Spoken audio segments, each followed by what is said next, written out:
7 horas e 22 minutos, nós trouxemos nesta semana a informação de que o Conselho Nacional de Trânsito mudou as suas regras para que, a partir de agora, você não seja obrigado a fazer as aulas, aquelas que você tinha que sentar no banco da autoescola, para que tire a sua carteira, mas oferecendo algumas alternativas, aulas e conteúdos 100% digitais e outras possibilidades, inclusive voltar para a autoescola, caso essa seja a sua necessidade ou o seu desejo.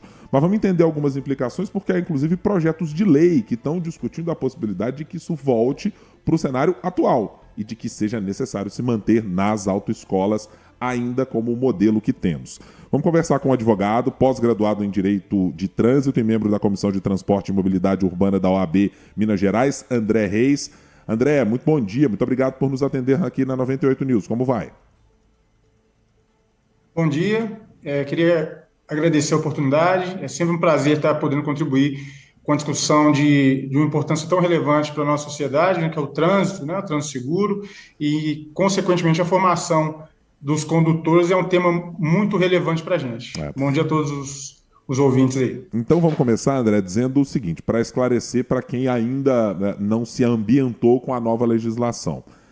Com esse fim da obrigatoriedade nas autoescolas, como é que é a preparação dos condutores agora? Eu faço tudo da minha casa e não tenho mais que sequer entrar dentro de uma autoescola?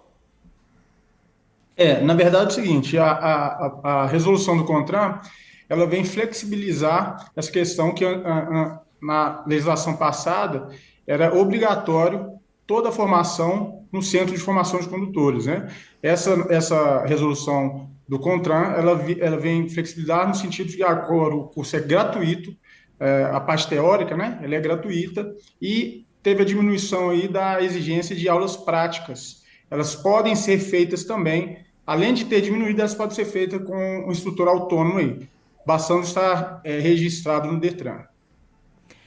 André, a gente tem também, além dessa mudança, que acho que é a mais significativa, né, de não ter a necessidade de estar presente ali na autoescola, uma outra mudança que chama a atenção, que é a eliminação ali daquele prazo de 12 meses para poder conseguir a primeira CNH.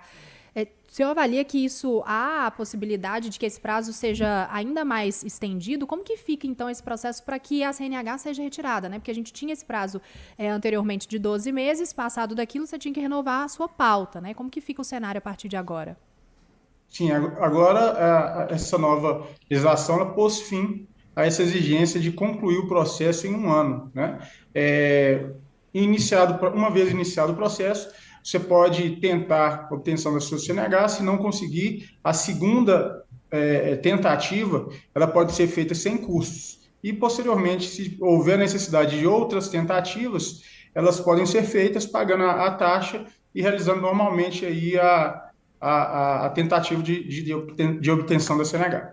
Algo é modificado na dinâmica de provas, ou seja, a gente deixa de fazer alguma prova daquelas exigidas previamente à flexibilização? Não.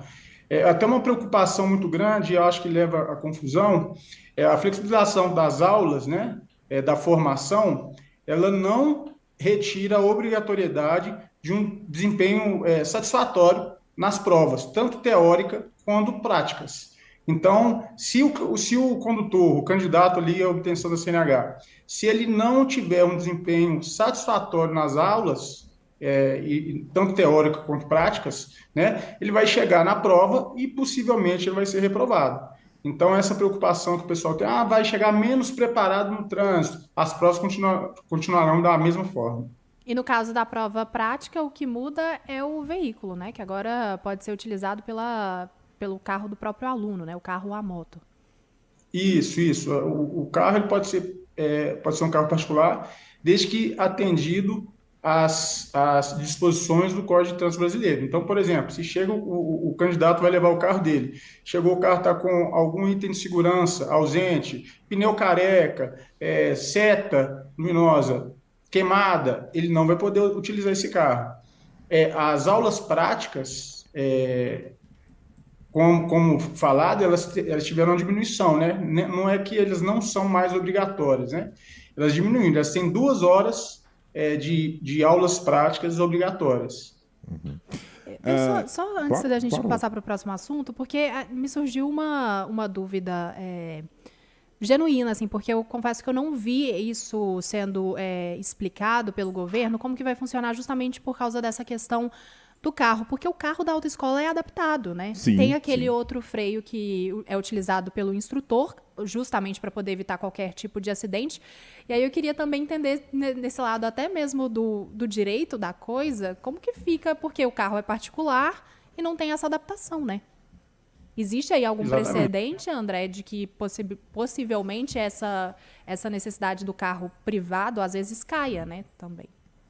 Isso. Não, na verdade, o seguinte, o que pode fazer cair essa portaria foi, inclusive, proposto já um PDL, que é um processo de deliberação legislativa, que ele susta os efeitos dessa portaria, né? Então, por exemplo, não pode, no caso específico das características do carro, lógico que ele tem que atender os padrões de segurança e o instrutor, o examinador que vai estar ali presente para ficar a avaliação, ele vai estar atento a essas normas de segurança. Tem a questão do freio de mão, a questão da adaptação do carro, que era voltado ao Centro de Formação de Condutores, né? Ele não vai ter aquele freio ali, né, no lado do passageiro, né? Mas isso aí vai ter que se adequar, e lembrando que as normas são sempre mutáveis, né? Elas vão se amoldando ali as situações, e se houver necessidade, se verem que essa normativa ela não atendeu à realidade, então eu acredito que ela pode ser derrubada. Mas esse PDL, inclusive, que foi proposto, salvo o melhor juízo, né, eu acredito que ele nem seja cabível. Por que eu acho que ele não é cabível? Porque, no caso, esse PDL está sustando os efeitos dessa portaria por uma suposta invasão de prerrogativas do legislativo. Só que, ao meu ver, essa portaria ela não extrapola os poderes do CONTRAN, porque o artigo 22 da Constituição Federal, ele define que quem legisla sobre trânsito e transporte é a União. A União, através do CTB, que é a Lei 9.503, no artigo 12, inciso 10, ela dá poderes ao CONTRAN para definir os procedimentos atinentes à aprendizagem, habilitação e emissão de documentos de condutores. Então, nesse sentido, não há não extrapolou nenhuma prerrogativa do CONTRAN. Advogado, pós-graduado em Direito de Trânsito, membro da Comissão de Transporte e Mobilidade Urbana da OAB, André Reis. Muito obrigado pelos esclarecimentos, André, aqui à 98 News. E assim, como as coisas podem ser mudadas, né? Como você muito bem diz, daqui a pouco a gente faz novo contato também para entender caso outras mudanças venham a ser feitas, ou pelo Congresso ou pelo próprio CONTRAN. Muito obrigado. Eu que agradeço a oportunidade aí. Eu acho que essa questão do trânsito tem que ser sempre uma discussão crescente, né, e contínua, né, não só no Maio Amarelo ou na Semana Nacional de Trânsito, tem que ser uma atitude perene do governo para contribuir realmente aí com a educação no trânsito e para um trânsito mais seguro aí. Exato. Agradeço a oportunidade aí. Um grande abraço. Também é o nosso papel trazer este tema, porque influencia na vida de quem está, inclusive, neste momento, 7h30 da manhã, nos ouvindo no rádio, nos acompanhando no YouTube, nos acompanhando nas plataformas mais diversas possíveis.